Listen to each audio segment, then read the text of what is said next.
아멘. 우리는 계속해서 교회란 무엇인가라는 주제의 말씀을 통해서 기쁨의 교회 10주년을 함께 새롭게 정의하고 또 지난 날들 돌아보고 또 앞으로의 날들을 함께 생각해 보고 있습니다. 교회를 구성하고 또 함께 세워가는 과정에서 우리가 반드시 알아야 될 것은 바로 리더십의 문제입니다. 한 공동체를 이끌어가고 공동체가 바른 방향으로 나아가는 데 있어서 정말 중요한 것이 리더십의 문제가 아닐 수 없는 것이죠. 그래서 이 목사 또 성도들의 관계를 이해하고 어떠한 목회자, 어떠한 리더가 바르고 건강한 리더인지, 또 성도된 우리는 어떠한 모습으로 목회자와 함께 이 귀한 교회를 세워가야 하는 것인지에 대한 분명한 철학과 또 그에 대한 이해가 필요한 줄을 믿습니다. 그러한 가운데서 우리가 많이 들어왔던 것은 이 만인 제사장이라고 하는 이 표현입니다. 우리 베드로전서 2장 9절 말씀입니다. 베드로전서 2장 9절, 아마 화면이 준비될 텐데요. 베드로전서 2장 9절 말씀 같이 한번 읽어보겠습니다. 시작. 그러나 너희는 택하신 족속이요 왕같은 제사장들이요 거룩한 나라요 그의 소유가 된 백성이니 이는 너희를 어두운 데서 불러내어 그의 기이한 빛에 들어가게 하신 이의 아름다운 덕을 선포하게 하려 하심이라. 아멘. 이 말씀에서 등장하는 왕같은 제사장이라고 하는 표현이 너희, 즉 예수님을 따라가는 모든 제자들에게 붙여진 중요한 명칭이기에 루터로부터 출발하여서 이 만인 제사장, 우리 모두가 제사장이다 라고 하는 이러한 주장이 펼쳐지게 되었습니다. 이 만인 제사장이라고 하는 주장은 성도들 사이에는 상하 관계는 존재하지 않고 어느 정도의 위계 질서 같은 것들은 전혀, 이것은 구시적인 것이고 평등이라고 하는 가치가 가장 중요하다. 그래서 일부 교회들, 회중교회와 같은 교회들은 목사, 장로 이러한 표현들을 쓰지 아니하고 우리 모두가 형제 자매일 뿐 그 누구도 교회의 리더십으로 자처할 수 없고 우리가 누군가를 세워 교회를 인도하게끔 하는 것도 성경적이지 않다라고 가르치는 것이죠. 뿐만 아니라 한 5년 전부터 일부 목회자님들에 의하여서 목사는 목자가 아니라 양치기계에 불과하다. 그래서 양떼들을 인도할 때 목자이신, 참된 목자이신 예수님의 어떠한 이 명령이나 예수님의 생각과 의중을 살펴서 양떼들을 그쪽 방향으로 인도하는 것일 뿐 그 이상의 권위도 갖고 있지 않다라고 하는 인식이 팽배해졌습니다. 이러한 것은 일부 타당하지만 전체적인 맥락에서 고려해 볼 때 목회자와 성도들의 관계를 잘못 이해한 것으로 볼 수 있습니다. 왜 그렇습니까? 만인 제사장 하면 다 좋아해요. 여러분들이 목사님 저도 하나님께 은혜 보좌 앞으로 담대히 나갈 수 있는 자격이 있습니다. 목사님만 나갈 수 있는 거 아닙니다. 목사님을 통해서만 나갈 수 있는 거 아닙니다. 저도 나갈 수 있는 존재입니다. 목사님하고 나랑 다를 게 아무것도 없습니다 와 같이 하나님께서 교회 안에 미리 준비하시고 말씀하신 위계 질서들을 무시한 채 권위, 다시 말해서 누군가에게 위임되고 누군가에게 위탁되어진 권위를 전면적으로 부정하는 것이 가장 진보적이고 현대적인 교회의 모습이다라고 하는 것은 전혀 성경적이지 않다는 것이죠. 특별히 여러분들이 만인 제사장까지 하면 다 좋아해요. 근데 여러분 만약에 반대로 만인 목회자, 그럼 여러분도 목회자다라고 하면 기분이 좋으세요, 안 좋으세요? 자, 보신 바와 같이 기분이 별로 좋지 않습니다. 만인 제사장까지는 다 오케이예요. 저도 하나님께 나아갈 수 있는 존재입니다. 그래서 여러분 제가 물어볼게요. 제사장의 역할은 자기를 위한 걸까요? 타인을 위한 걸까요? 그렇죠. 제사장의 근본적인 역할은 자기를 위해 제사를 집례하는 제사장은 없습니다. 제사장은 타인을 위해서 제사를 집례하는 거예요. 만인 제사장이라고 하는 이 말을 할 때 내가 하나님 앞에 담대히 나갈 수 있는 근거가 된다는 것과 더불어서, 그렇다면 내가 제사장이라면 내가 타인을 위해서, 그의 죄를 위해서 기도하고 그를 하나님께로 인도하는 어떠한 의미로 봤을 때 이타적인 신앙인의 역할을 해야 한다는 것이 규정되어 있다는 것입니다. 그러니까 우리는 너무 이기적으로 목회자와 성도들 간의 상하 관계는 존재하지 않고 위계 질서라는 말은 구시대적인 것이고 권위라고 하는 말은 우리에게 부담스러운 것이기 때문에 그런 것은 온당치 않다라고 생각하며 만인 제사장이라고 하는 우리가 제대로 알지 못하는 개념 안에 우리가 가지고 있는 굉장히 순진한 평등 의식 등을 그 안에 집어넣은 채 교회에 대한 이해, 하나님께서 세우신 그리스도의 몸에 대한 이해를 완전히 잘못된 방향으로 이끌고 있다라는 것입니다. 만인 제사장이 아니라 만인 목회자는 전혀 다른 개념입니다. 저와 여러분들이 그래서 교회를 이해할 때 리더십, 그리고 공동체, 그리고 교회 정치를 이해하는 것은 정말 중요한 것입니다. 여러분들이 기쁨의 교회가 아니라 할지라도 어느 특정 교회를 이해하는 과정에 있어서 리더십과 그 따라가는 팔로워들, 다시 말해서 교회의 전체적인 구성원들, 성도들에 대한 이해, 그들이 어떠한 정치적인 모습을 갖고 있느냐의 이해는 너무나도 중요한 것입니다. 하필이면 하나님께서 오늘 이 말씀을 대선을 앞두고 주신 것이 저로 하여금 큰 부담을 갖게 하였습니다. 근데 여러분 오해하지 마실 것은 이것은 교회 얘기고요, 세상 얘기는 절대 아닙니다. 그러니까 여러분들 저 목사님도 목사님 빨간색, 파란색 뭐 절대 아니니까요. 저는 까만색, 얼굴도 까맣고 그래서 저는 까만색이니까 여러분 전혀 뭐 그런 거에 대해서 그것도 오해도 하지 않으셨으면 좋겠습니다. 오늘 이 말씀은 교회라고 하는 공동체가 어떠한 리더십과 정치, 다시 말해서 의견들을 같이 모으고 어떠한 방향으로 나아가는 것이 성경적인가, 그것이 교회 역사에서 그동안 어떻게 되어 왔는가를 함께 살피면서 저와 여러분들이 목사와 성도 또 교회 공동체에 대한 바른 인식을 갖게 되시기를 예수님의 이름으로 축원합니다. 우리가 말씀을 같이 읽어가는 가운데서 그렇다면 이 교회 전체를 구성할 때 하나님께서 이 교회의 성도들을 어떠한 종류의 대중으로, 어떠한 종류의 일단의 그룹의 사람으로 이해하고 있는지를 볼 필요가 있습니다. 우리 요한복음 21장 15절부터 19절입니다. 같이 한번 읽어볼까요? 요한복음 21장 15절부터 19절, 제가 한 절, 여러분이 한 절 같이 읽겠습니다. 그들이 조밥 먹은 후에 예수께서 시몬 베드로에게 이르시되 요한의 아들 시몬아, 내가 이 사람들보다 나를 더 사랑하느냐 하시니 이르되 주님 그러하나이다. 내가 주님을 사랑하는 줄 주님께서 아시나이다. 이르시되 내 어린 양을 먹이라 하시고,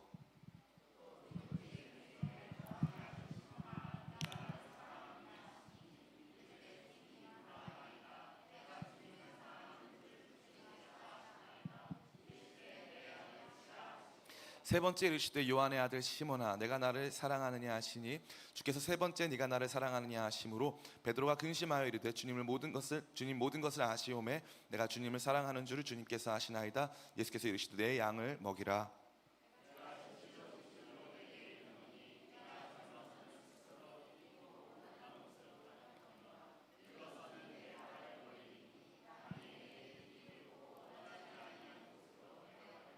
같이 읽겠습니다. 이 말씀을 하심은 베드로가 어떠한 죽음으로 하나님께 영광을 돌릴 것을 가리키심이로라. 이 말씀을 하시고 베드로에게 이르시되 나를 따르라 하시니. 아멘. 예수님께서 부활 승천하시기 직전에 그 예수님께서 사랑하시는 제자 베드로에게 자신의 양떼를 부탁합니다. 성도들을 돌봐라 라고 말씀하실 수도 있었고 제자들을 양육해라 라고 말씀하실 수도 있었습니다. 그러나 예수님께서는 성도들이라고 하는 교회를 구성하는 여러 사람들, 그 무리들에 대하여서 단 한 가지 비유, 단 한 가지 상징으로 그들을 나타내십니다. 내 양떼를 먹이고 내 양떼를 쳐라 라고 말씀하시는 거죠. 양떼를 치다라는 것은 양떼에게 필요한 보호와 공급, 또 양떼에게 필요한 모든 것들을 행해라 라는 뜻입니다. 또한 양떼를 먹이라는 것은 양떼가 기본적으로 이 생장하고 발육할 수 있는 모든 환경들을 제공해라 라고 하는 의미를 갖고 있는 것이죠. 그러니까 예수님께서 분명히 성도들을, 하나님을 따라가는 그분의 제자들을 향하여서 양이라고 하는 중요한 상징으로 비유하셨다는 것을 우리는 알 수 있습니다. 놀랍게도 이것은 예수님만의 비유가 아니었습니다. 사도행전 20장 28절부터 30절까지 말씀입니다. 같이 한번 읽어볼까요? 시작. 여러분은 자기를 위하여 또는 온 양떼를 위하여 삼가라. 성령이 그들 가운데 여러분을 감독자로 삼고 하나님이 자기 피로 사신 교회를 보살피게 하셨느니라. 내가 떠난 후에 사나운 이리가 여러분에게 들어와서 그 양떼를 아끼지 아니하며 또한 여러분 중에서도 제자들을 끌어 자기를 따르게 하려고 어그러진 말을 하는 사람들이 일어날 줄을 내가 아노라. 아멘. 에베소 교회의 장로들을 밀레도라고 하는 지역에 불러놓고 사도 바울이 그 장로들에게 해주는 말씀입니다. 너희는 이 양떼들을 위하여서 조심하고 또 그들을 위하여서 잘 섬겨라. 이 양떼를 보살펴라 라고 말하고 있죠. 28절 말씀 보니까 되어 있어요. 여러분은 자기를 위하여 또는 온 양떼를 위하여 삼가라. 성령이 그들 가운데 여러분을 감독자로 삼고 하나님이 자기 피로 사신 교회를 돌보게 하셨느니라. 양떼와 교회가 함께 등장하는 것을 볼 수 있습니다. 그러면 교회는 뭐죠? 양떼입니다. 교회는 양떼. 예수님께서 교회와 관련되어서 주신 가장 중요한 상징이자 유일한 상징입니다. 교회 성도들의 이 집단, 성도들의 그룹에 대하여서 양떼라고 하는 굉장히 중요한 이 비유와 상징을 주셨다라는 것입니다. 이 양떼라고 하는 비유는 무엇을 보여주는 걸까요? 양떼는 합리적이지 않습니다. 양떼는요, 스스로 생명을 보존할 수 없습니다. 양떼는 스스로 길을 만들 수 없습니다. 양떼는 스스로 하나 될 수 없습니다. 주님께서 교회와 관련돼서 교회 성도들이 가지고 있는 개인적인 지성의 탁월함이나 개인적인 지혜로움이나 바른 선택을 할 수 있는 모든 가능성들을 배제한 채 주님께 속한 주님의 백성들을 향해 양떼라고 말씀하신 것은 개인적으로는 다 탁월하고 훌륭한 사람들이지만 이들이 모여 있게 되면 바른 방향으로 나아가고 바른 선택을 하고 자기 스스로 생명을 얻는 일에 있어서 거의 그것을 제대로 감당할 수 없는 무지하고 무능한 존재라는 것을 말씀하신 것입니다. 이 말을 듣자마자 현대의 이 삶을 살아가는 저희들에게는 굉장히 불쾌한 마음이 들 수 있습니다. 우리는 민주주의 국가의 주권자로서 모든 국민들이 자기 자신의 주권을 행사하고 개인적으로 얼마든지 자유를 누리고 우리가 이 집단 지성을 활용해서 더 나은 길을 개척할 수 있는 존재로 스스로 여기기 때문인 것이죠. 그러나 성경은 끊임없이 이 왕들 혹은 집권자들 또 하나님께서 맡겨주신 지도자들에 향하여서 그들을 목자라 칭하시고 하나님 백성들을 언제나 양떼로 칭하셨습니다. 여러분이 그것에 대해서 기분 나쁘거나 자존심 상하실 필요 하나도 없이 하나님께서 정해두신 세팅 자체가 우리는 양떼고 우리에게는 목자, 지도자가 필요하다라는 사실이죠. 폴란드에 갔을 때 아우슈비츠라고 하는 곳을 방문하게 되었습니다. 아우슈비츠라고 하는 곳은 중부 유럽에 있어서 기차 여기 가장 발달된 지역이에요. 거기 가보면요, 러시아부터 해서 저 서쪽에 있는 프랑스까지 어디에서든지 포로를 끌고 올 수 있는 어마어마하게 큰 집단 수용소입니다.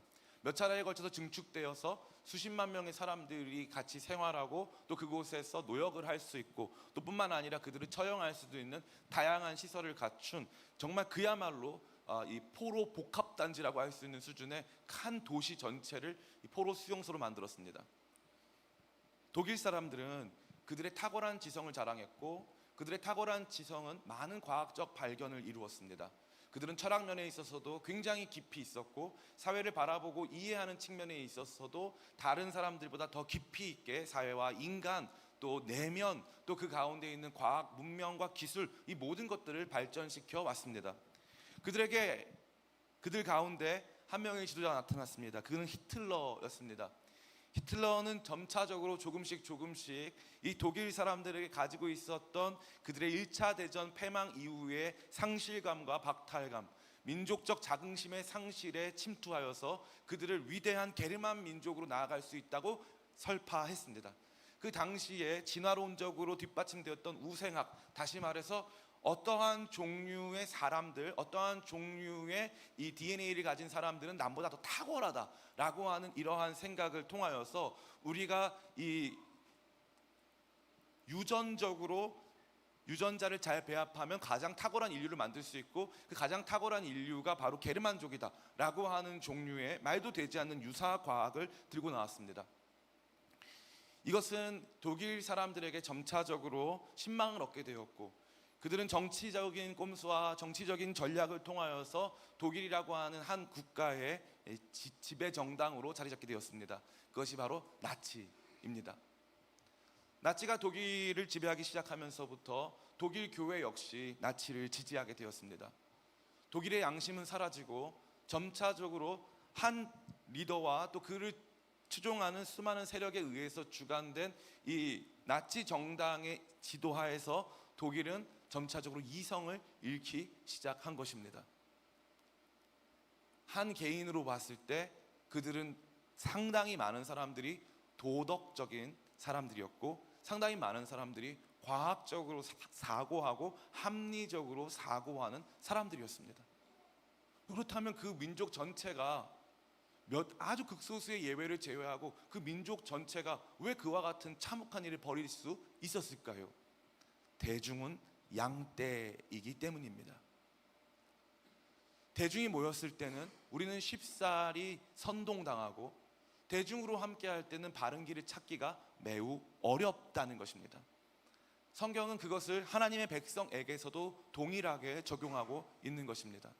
사랑하는 성도 여러분, 여러분 개인적으로 옳고 탁월하고 여러분 개인적으로 지혜롭고 바른 판단을 하실 수 있는 분이라 할지라도, 한 교회가, 한 공동체가 모두가 함께 바른 길, 좋은 길, 나은 길로 함께 걸어가는 것에는 반드시 지도자가 필요하다라는 것이죠.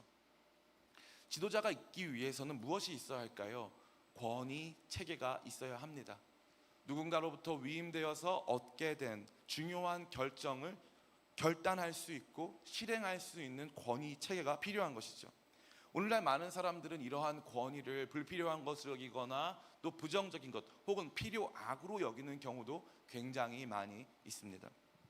그러나 가만히 생각해 보면요, 권위가 언제나 필요악은 아니었다는 거죠. 제가 여러 토론회나 또 방송이나 혹은 또 그런 이 어떤 행사에 초대받아서 갈 때 이순신 장군 또 이 세종대왕 천국 갔냐 지옥 갔냐 질문을 많이 받습니다. 제가 그분들을 잘 뵌 적이 없어서 몰라요. 제가 그 정도로 나이가 많지는 않습니다. 우리 많은 사람들이 왜 세종대왕을 존경할까요? 세종대왕의 권위가 없었다면, 세종대왕의 아버지는 그야말로 유명한 이방원입니다. 이방원은 어떤 사람입니까? 정치 권력을 위해서 수많은 사람들을 숙청하고 살육한 사람입니다. 어찌 보면 세종 때의 태평성대는 이방원이 만들어 놓은 정치적 구도 안에서 이루어졌다고 해도 과언이 아닙니다. 세종에게는 어마어마한 권위가 부여되었고 국가는 그러한 권위 아래서 질서와 평화를 얻게 된 것입니다. 우리가 생각하는 위인들, 대단한 사람들 가운데 어두움이 없었을까요? 어두움이 다 있었습니다. 그럼에도 불구하고 그들은 그들이 마땅히 행해야 할 권위를 비교적, 완벽하진 않다 할지라도 비교적 온당하게 행하여서 후대에 또 당대에 많은 사람들에게 선한 영향을 미친 것입니다. 성도 여러분, 여러분 스스로를 이해할 때, 교회를 이해할 때 성도들은 탁월해, 성도들의 결정은 다 옳아, 우리는 얼마든지 좋은 결정을 할 수 있어와 같은 우를 범하지 않으시기를 축복합니다.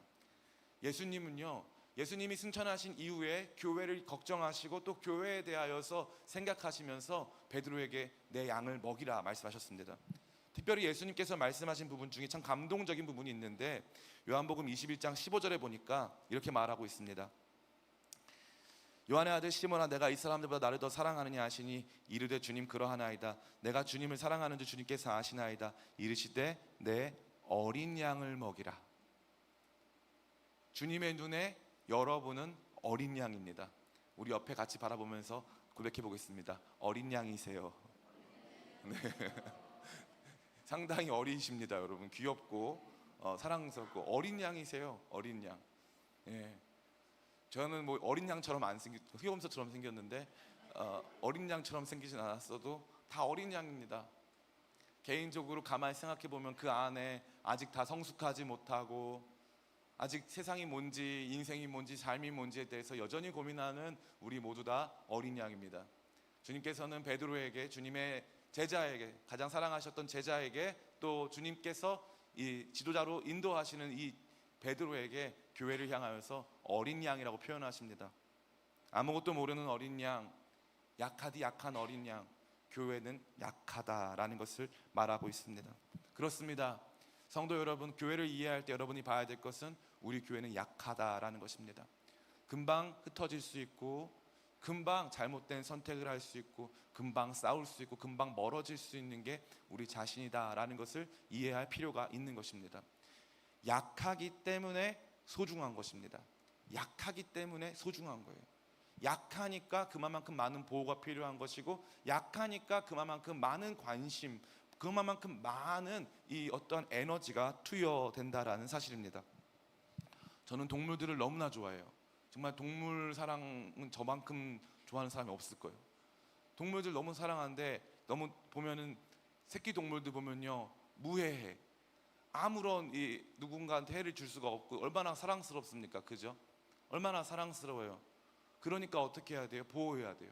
그래서 저는 동영상 보다가도 이 작은 동물들이 막 잡아먹히고 그러면은 안 돼 하면서 다른 거 넘겨요. 못 보겠어요. 안 돼, 안 돼, 안 돼. 얘는 안 돼. 막 이래요. 주님이 교회를 향해서 뭐라고 말씀하신다고요? 내 어린 양이라고요. 여러분 교회를 바라보시면서 여러분 개인은 탁월한 분들이 맞으세요. 여러분 개인들은 훌륭한 분들이 맞으십니다. 그러나 우리가 같이 모여 있을 때 이 같이 모인 연합, 이 같이 모인 공동체는요 너무 약하고 너무 보잘것없고 너무 무해한데 이게 너무 우리 안에서 상처 주고 쉽게 넘어질 수 있는 거죠. 그러니까 사랑으로 돌봐야 되고 조심스럽게 다뤄야 되고 우리가 양떼를 바라보면서 우리 교회를 바라보면서 우리 가져야 될 의식 자체가 우리는 모든 것을 스스로 결정할 수 있고 얼마든지 잘할 수 있어. 이러한 생각을 성도들이 가져서는 안 된다는 것입니다. 앞서 말씀드린 바와 같이 양치기 개, 그 양치기 개라고 목자를 양치기 개라고 표현하신 것에 대해서 저는 굉장히 긍정합니다. 어떤 의미에서 긍정합니까? 목사가 가져야 하는 충성심, 목사가 가져야 하는 깨어있음, 이 목사가 가져야 하는 자기 자신을 고려하지 않은 채 양떼에 집중하는 그러한 태도와 모습, 본능적으로 집중하지 않습니까? 제가 동물을 너무 좋아하는데 어떤 이 동물농장에 보니까 어떤 웰시코기 한 마리가 우울증에 걸린 거예요. 그래가지고 개가 우울증에 걸려가지고 옆에 다른 개들 막 물고 막 괴롭히고 난리가 아니에요. 그래가지고 이제 가서 진단을 해본 거예요. 얘가 왜 이렇게 옆에 개를 무냐, 옆에 개를 물고 막 다른 개들하고 완전 죽을 만큼 막 싸우냐 봤더니 이제 누가 진단을 해준 거예요. 여러 개들이 모여 있는데 이 웰시코기라고 하는 개는 목양견이라는 거예요. 목양견은 뭐가 중요하냐면 질서가 중요하다는 거예요. 그래서 거기에 있는 전체를 다스리는 주인의 의중을 살펴서 주인이 밥 먹으라고 하면은 밥 먹으러 와야 되는데 거기서 밥 안 먹고 있는 말티즈라던가 밥 안 먹고 있는 뭐 푸들 이런 애들이 있다는 거예요. 그러면 가가지고 그냥 물고 막 이래요. 왜냐하면요 이게 스트레스가 되는 거예요. 목양견은 내가 가가지고 양을 월월 지금 양들은 오는데 다른 개들은 안 오거든. 개는 양이 아니거든. 그러니까 이 웰시코기가 태어나면서부터 그렇게 태어나가지고 주인을 너무 사랑하니까 주인의 의중을 살펴서 다른 개들을 막 인도하고 싶은 거예요. 그게 본능입니다. 목양 본능. 저 그런 의미에 있어서 목사가 양치기 개다라는 것까지는 인정하겠어요. 그러나 양치기 개다라는 부분에 있어서 양치기 개는 자기 결정권이 없어요. 양치기 개는 다른 훈련을 받지 않습니다. 양치기 개는 어떠한 의미로 봤을 때 기계적이에요. 근데 주님께서 이 다른 목자들, 그래서 한 번도 주님이 직접적으로 목자에 대해서 지도자에 대해서 양치기 개라고 표현하신 적은 단 한 번도 없습니다. 언제든지 인격적인 목자라고 말씀하셨지 양치기 개라고 말씀하신 적이 없다는 거죠. 오늘날 성도들이 좋아하니까 목사의 내려놓음, 목사의 권위 없음을 성도들이 좋아하니까 목사님들이 성경에도 없고 근본적인 이 목회자와 양떼들의 이러한 이 관계성을 규정하는 그러한 컨셉에도 부합하지 않는 양치기 개라고 하는 근사하고 멋진 이미지를 만들었습니다. 저는 그거에 완전히 동의할 수 없습니다. 목사는 양치기 개가 아닙니다. 목사는 양떼들을 바른 길로 인도하고 생명의 양식을 먹이고 어둠으로부터 그들을 보호하기 위해서 하나님께 위임받고 하나님께 부탁받은 사람들입니다. 그렇기 때문에 여러분들 목사를 이해하고 바라볼 때 그러한 태도를 갖는 것이 매우 중요하다라는 것이죠. 그러면 목사님, 이 목양, 이 목회자가 되는 것, 이것은 이 목자가 되는 것은 목사만 해당하는 것입니까? 그렇지 않습니다. 우리 베드로전서 5장 1절부터 5절까지 말씀 같이 보겠습니다. 시작. 너희 중 장로들에게 권하노니 나는 함께 장로된 자요 그리스도의 고난의 증인이요 나타날 영광에 참여할 자니라. 너희 중에 있는 하나님의 양무리를 치되 억지로 하지 말고 하나님의 뜻을 따라 자원함으로 하며 더러운 이득을 위하여 하지 말고 기꺼이 하며 맡은 자들에게 주장하는 자세를 하지 말고 양무리의 본이 되라. 그리하면 목자장이 나타나실 때 시들지 아니하는 영광의 관을 얻으리라. 젊은 자들아 이와 같이 장로들에게 순종하고 다 서로 겸손으로 허리를 동이라. 하나님은 교만한 자를 대적하시되 겸손한 자들에게는 은혜를 주시느니라. 이 말씀은 이 목자들과 양떼들의 어떠한 이 관계성을 보여주는 가장 중요한 말씀을 할 수 있습니다. 이 말씀에 등장하는 장로들은 교회의 대표자들을 말합니다. 이것이 목사일 수도 있고 아니면은 교회의 성도들을 대표하는 장로들일 수도 있습니다. 이 목사와 장로들 모두 교회를 대표하고 그 교회의 가장 중요한 사람으로서 의사결정을 진행한다는 면에 있어서 목자로서 표현되어 있는 것입니다. 그들에게 요청되는 자세는 무엇입니까? 2절 말씀, 너희 중에 하나님의 양무리를 치되 억지로 하지 말고 하나님의 뜻을 따라 자원함으로 더러운 이득을 위하여 하지 말고 기꺼이 하며. 여기 보세요, 억지로 하지 말고 자원함으로 하고 기꺼이 하라고.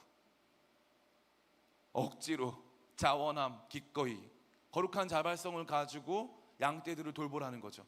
그 목사가 억지로 하면 됩니까? 안 됩니까? 안 돼요. 특별히 뭐라고 되어 있습니까? 더러운 이득.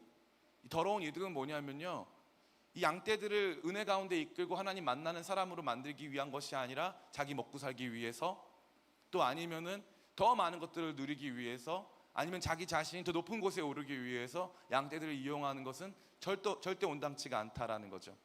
장로들, 특별히 이 목자들은 이러한 태도가 요구되어지는 것입니다. 3절 말씀, 맡은 자들에게 주장하는 자세를 하지 말고 양무리의 본이 되라. 참 얼마나 멋있습니까? 목사가 이거 해라 저거 해라. 왜 이거 안 했습니까? 예배당 일찍 오세요.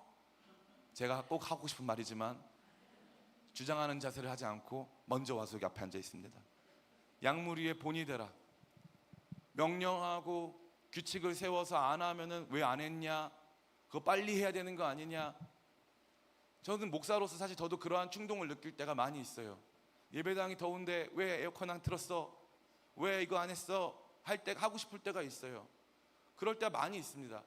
그런 때 그렇게 하면 된다 안 된다? 안 된다. 주장하는 자세로 하는 게 아니라 양무리의 본이 돼야 된다. 쉬울까요 어려울까요? 제가 본이 되면 여러분 잘 따라오세요 안 따라오세요? 네, 더 이상 묻지 않겠습니다. 그리고 참 재밌는 게 있는데 5절 말씀이에요. 참 이게 굉장히 중요한 말씀 아니겠습니까? 같이 한번 읽어보겠습니다. 시작. 젊은 자들아 이와 같이 장로들에게 순종하고 다 서로 겸손으로 허리를 동이라. 하나님은 교만한 자를 대적하시되 겸손한 자들에게는 은혜를 주시느니라. 여기 뭐라고 되어 있어요? 젊은 자들아. 저게 번역이 잘못됐죠? 원래 뭐죠? 젊은 것들아 라고 되어야 되죠. 저를 비롯한. 그럼 왜 하필 젊은 자들이라고 표현했을까요? 젊은 사람들이 보기에는 장로들, 교회의 지도자들이 하는 게 좋아 보여요, 이상해 보여요? 그렇죠, 이상해 보여요. 감사합니다. 방주영 집사님 감사합니다. 그러나 굉장히 겸손히 저 순종 잘 하고 있어요. 예. 너무나도 귀합니다. 우리 구원의 방주의 역할을 하고 있어요. 젊은 자들아라고 특정해서 특정 세대에 대해서 말하고 있습니다. 젊은 사람들은 공동체에 대한 희망을 갖고 있습니다. 내가 이 공동체를 좀 더 주도할 수 있다면 공동체에 더 나은 방향으로 합리적이고 우리 모두가 정말 함께 모두가 행복할 수 있는 방향으로 나갈 수 있을 것이다 라고 하는 이상적인 기대를 갖고 있다는 사실이죠. 그래서 그 젊은 사람들이 장로들에게 불순종하고, 장로들이라고 하는 것은 이 교회의 책임을 맡은 이 목자들에게 대하여서 근본적으로 불순종하고 불만적인 태도를 가질 수 있다는 사실입니다. 성경은 이것을 경고하고 있습니다. 너희 젊은 자들아, 뭐라고 말합니까? 장로들에게 순종하고 겸손하라. 너희들의 때가 온다. 너희도 장로 되보면 안다. 너희도 목사 되보면 안다.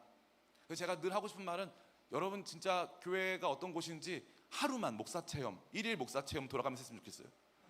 1일 목사 체험, 어떤 곳인지, 목사로 산다는 것이 얼마나 어려운 것인지. 그래서 이 말씀을 말해주고 있는 거예요. 양떼들에게 있어서 목자가 반드시 필요합니다. 그러나 이 목자는 단순히 성경 교육을 제대로 받고 신학 교육을 받아서 설교를 할 수 있는 권리를 가지고 있는, 책임을 가지고 있는 목회자뿐만 아니라 교회를 인도하고 교회 성도들의 방향을 제시해 줄 수 있는 교회의 모든 지도자들이 목사다, 목자다라고 말해주고 있는 것이죠. 그러한 가운데 오늘 본문의 말씀 한번 돌아가 볼까요? 에베소서 4장 11절 말씀입니다. 같이 한번 읽어보겠습니다. 시작.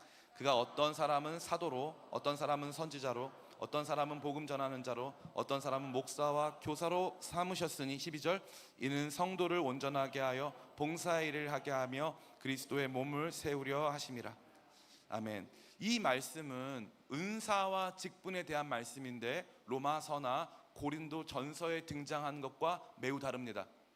왜냐하면 여기에 등장하고 있는 사도, 선지자, 복음 전하는 자, 목사와 교사와도 같은 직분은요, 다른 고린도 전서나 로마서에 등장하고 있는 섬기는 사람, 또 방언하는 사람, 혹은 또 믿음의 은사, 이러한 은사들은 등장하지 않고 오로지 교회를 인도하고 교회를 바른 방향으로 인도하고 가르치는 종류의 교회 지도자들을 말하고 있는 것입니다. 여기에 처음으로 성경에서 유일하게 목사라고 하는 직함이 들어가 있습니다. 이 목사들의 역할, 이것들은 어떠한 의미로 봤을 때 선지자나 복음 전하는 사람, 교사와도 일맥상통하는 그러한 직분이다라는 것을 알 수 있는 거죠. 이와 같은 가르침의 은사가 부각되는 장로들을 목사라고 하는 것이고, 교회를 대표하고 교회 공동체를 정치적으로 혹은 또 바른 방향으로 인도하는 것을 장로라고 합니다. 이들 모두가 큰 의미에서 목자들이라고 할 수 있는 것이죠. 이제는 다 정리가 되었습니다. 성도들은 뭐다? 성도들은 양떼다. 양떼에게 뭐가 필요하다? 양떼들에게는 목자가 필요하다. 그럼 목자는 어떻게 구성된다? 목자는 목사와 장로들로 구성되어 있다라는 사실입니다.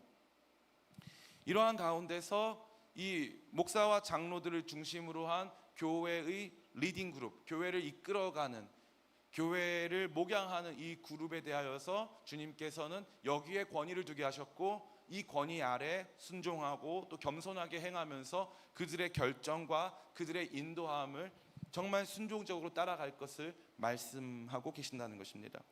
이것이 교회입니다. 이것이 교회예요. 이것이 교회입니다. 교회는 목사와 장로들로 구성된 교회를 인도하는 공동체, 또 그리고 그들을 잘 따라가는 이 성도 공동체로 구분되어지고, 이 공동체 안에서의 역학관계가 교회 안에서 그 모습으로 나타나 있다라는 것이죠. 여기까지 듣고 나면은 우리 안에는 조금 정리는 됐는데 동의가 되거나 기뻐할 수 없는 부분이 등장합니다.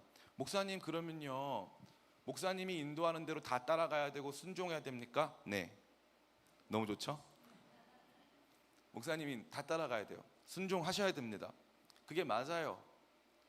그러면 목사님은 누가 견제하나요? 목사님 마음대로 막 하시고 그러면 어떻게 하는 겁니까? 누가 견제합니까? 성경은 그래서 목사의 삶이 어떠한 것인가에 대하여서 정말 많은 말씀으로 말씀해주고 있습니다. 같이 한번 읽어볼까요? 고린도전서 4장 14절부터 16절입니다. 고린도전서 4장 14절부터 16절 같이 읽습니다. 시작. 내가 너희를 부끄럽게 하려고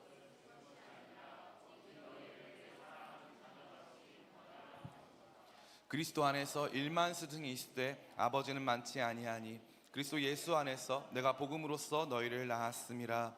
그러므로 내가 너희에게 권하노니 너희는 나를 본받는 자가 되라. 아멘. 목사의 역할, 목사가 가져야 될 태도, 목사를 분별하고 좋은 목사를 분별하고 판단할 수 있는 여러 기준들이 성경에 많이 있지만, 그것을 여러분들이 외면적으로, 다시 말해 양떼가 목사를 판단하는 기준보다 앞서서 목사 자신이 진짜 목회자인가를 판단하는 여러 기준들이 제시되어 있는데, 그 중에 사도 바울이 보여주고 있는 것은 목사는 아버지라는 것입니다. 15절 말씀이죠. 그리스도 안에서 1만 스승이 있으되 아버지는 많지 아니하니 그리스도 예수 안에서 내가 복음으로써 너희를 낳았음이니라. 이 말씀은요, 많은 사람들이 오해해요. 맞습니다, 목사님. 목사님이 영적 아버지세요. 아니에요. 이 말씀은 성도들에게 목사가 영적 아버지라는 사실을 가르치는 것이 아닙니다. 그래서 내가 아버지니까 내가 절대적인 권위를 갖고 있어라고 말하는 게 아니에요. 이 말씀은 도리어서 목회자가 성도들에 대하여 갖는 마음을 말하는 거예요. 내가 마땅히 누리고 받아야 할 권리를 주장하기 위해서 내가 여러분 아버지입니다. 아버지한테 왜 선물 안 주세요? 아버지를 왜 공경하지 않으세요? 이거 하려고 하는 게 아니라 반대예요, 반대. 목사는 늘 아버지와 같은 마음이 있어야 한다는 거예요. 제가 오늘 이 목사와 관련된 얘기 하면 여러분 끝도 없으니까 딱 요거 하나예요. 목사는 여러분을 낳았습니다. 목사님 잘못됐습니다. 목사님은 육아도 안 해봤고 출산도 안 해봤잖아요. 애는 엄마가 낳는 거예요. 여기서의 이 아버지라는 뜻은 단순히 남성성을, 여성과 남성을 나누어서 이 여성은 어머니, 남성은 아버지 이 뜻이 아니라 부모됨을 말하는 거예요. 부모됨. 아이를 낳아서 기르고 아이를 보호하는 그 부모와 같은 마음으로 목회자가 자녀들을 살피고 돌봐야 된다는 것이지, 목사가 영적 아버지로서의 권위를 누리라는 것은 결코 아닙니다. 그러기에 성경은 이와 같은 많은 이 목회자의 태도와 마음에 대해서 말씀하시므로 저와 여러분 모두에게 목사의 말 잘 들어라, 장로님들 말 잘 들어라, 그들의 결정을 존중하고 잘 따라가라, 양떼는 어쩔 수가 없다, 목회자 그룹 그러나 잘 들어라, 너희들이 무한한 권위를 가지고 있는 것이 아니다, 너희에게 맡겨진 양떼들은 내 양떼다, 예수님의 양떼다.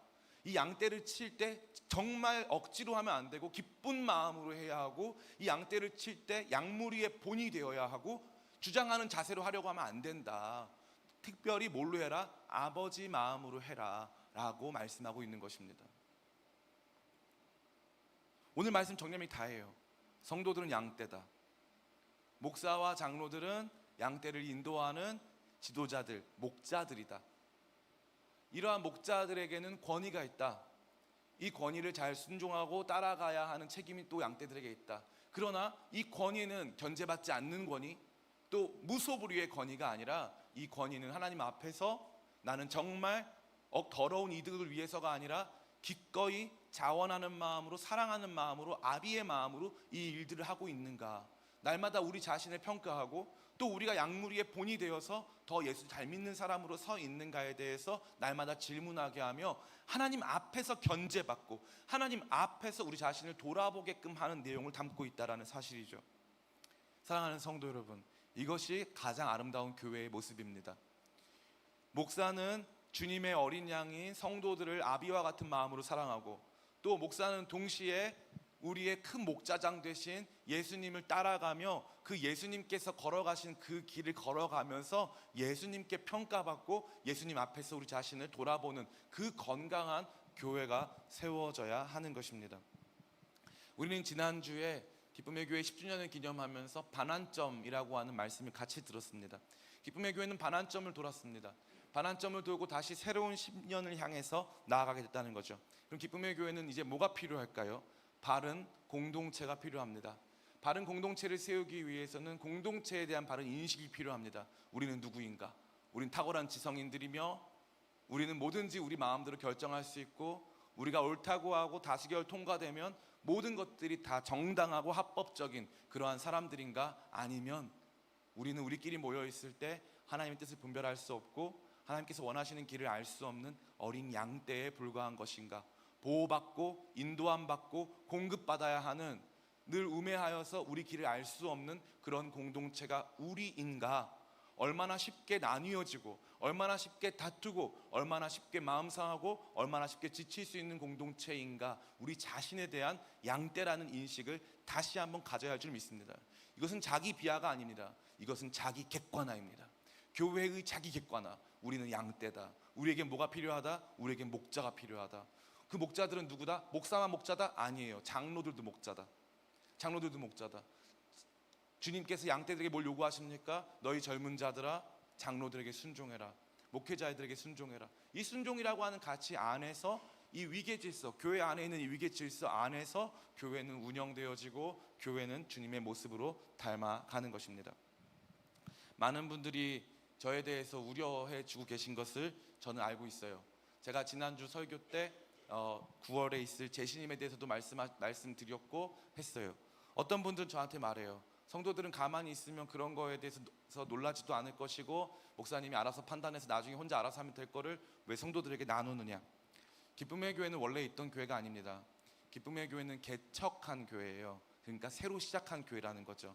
꽤 됐긴 했지만 중간에 코로나 기간도 있었고 또 공동 목회 기간도 있고 해가지고 실제적으로 기쁨의 교회는 한 4, 5년 된 교회 그런 모습에 불과한 것입니다.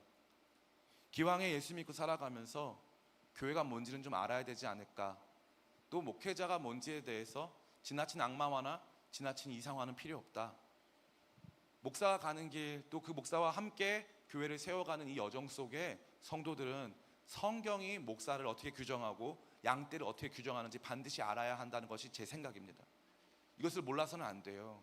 그것은 죄송한 말이지만 우매한 것이고, 그것은 하나님께서 우리를 불러주신 뜻을 어떻게 보면 외면하는 것입니다. 좋은 양떼로서 목자에게 충성하고 목자가 인도하는 길을 잘 따라가는 양떼로서 우리의 부르심을 확인하고, 목자는 하나님 앞에서 주님이 내게 명령하신 그 일을 기쁜 마음으로 순종하며 양무리의 본이 되기 위하여 예수님께서 가시는 길을 따라감으로 말미암아 우리 모두가 함께 예수님의 그 길 안에서 생명을 얻게 되어지는 이 영광스러운 길을 걷기 위해 우리는 이 고민 앞에 있어야 한다는 것입니다. 제가 당당하고 자랑스럽게 말씀드릴 수 있는 것은요, 기쁨의 교회가 여러분에게 제공하는 이와 같은 설교를 들을 수 있는 곳이 많지 않다는 것입니다. 목사와 양떼와 관련돼서, 왜냐하면 저는 사심이 없어요. 제가 이 말을 왜 드릴 수 있냐면 저 자신을 증명하기 위해서가 아닙니다. 정말 사심이 없어요. 정말 사심이 없습니다. 이 교회, 제가 뭐 자녀가 있습니까? 뭐가 있습니까? 저 이럴 게 아무것도 없는 사람 아니겠습니까? 사심 없어요. 객관적으로 말씀드립니다. 객관적으로 기쁨의 교회 좋은 교회예요. 근데 양떼들이 잘 모르시더라고요. 양떼들이 본인들이 가지고 있는 관심사에만 집중을 해요. 목자가 일로 따라오세요. 그럼 관심 없어요. 아, 이거 안 됐는데요. 아, 저거 안 됐는데요. 이거부터 해야 되는데요. 잠깐만요. 일로 따라오세요. 이쪽으로 와야 돼요. 먼저 일로 와야 삽니다. 안 따라와요. 자기들이 관심 있는 것만 바라봅니다. 우리 교회가 어디로 나가야 하는지, 성경이 뭐라고 말하는지 관심이 없어요. 얼마나 큰 비극입니까? 몇 번을 말씀드렸습니까? 몇 년을 말씀드렸습니까?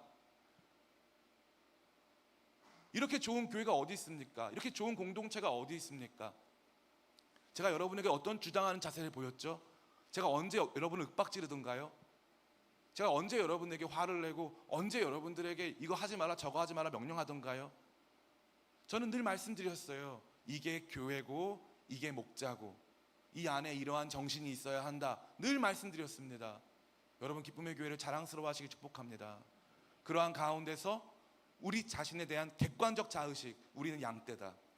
우리 가운데 어떠한 목회자가 세워지든 어떠한 장로가 세워지든 우선적으로 우리 가져야 될 태도는 순종이고 그들에 대한 존중이다. 그러한 가운데서 우리 교회, 하나님께서 세우신 교회라면 생명의 길로 걸어갈 수 있다라고 하는 우리 자신을 양떼로 또 목자로 불러주신 주님의 뜻을 순종하면서 그 부르심을 함께 이루어가는 거룩한, 또 주님께서 기뻐하시는 양떼 공동체 되기를 예수님의 이름으로 축원합니다.